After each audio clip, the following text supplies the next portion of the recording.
My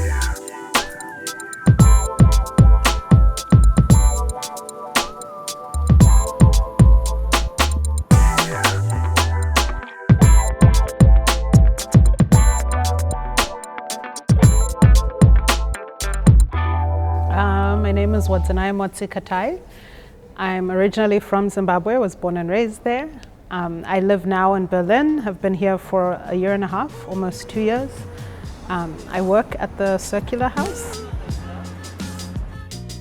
I arrived in Berlin's winter, and so the lack of sunshine was interesting. I do actually remember seeing a lot of people like stopping in the sun, you know, when they're like little patches of sunlight in early spring. And I remember just thinking how weird that was until I lived through my first like complete winter. And then I understood I was one of those people in the sun.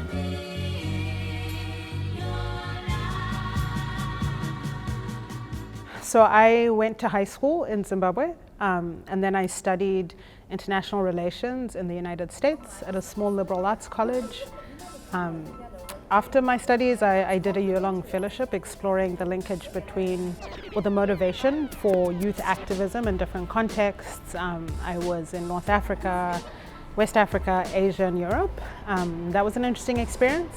And then I moved home and worked in public health for a little while. And now I'm in Berlin and I'm studying, or just started my master's in public administration at the Hertie School of Governance.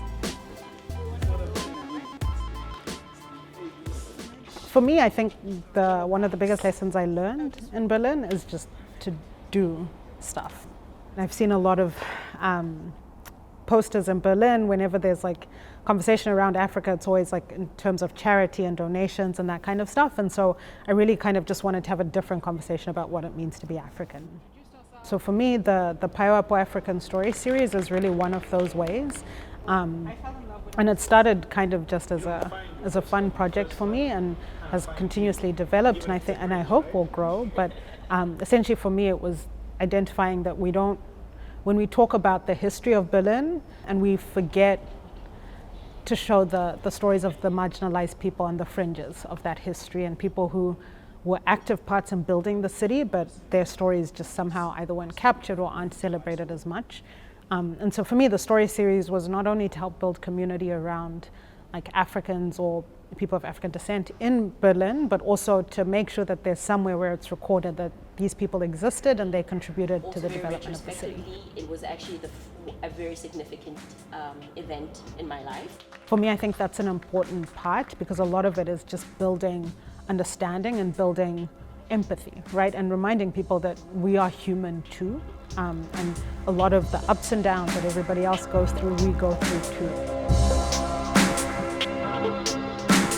Like the biggest thing that I think Zimbabwe has given me is that resilience and not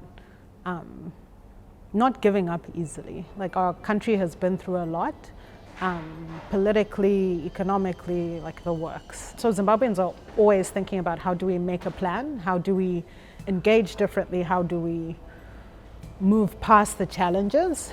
And that's definitely something that kind of just stuck with me.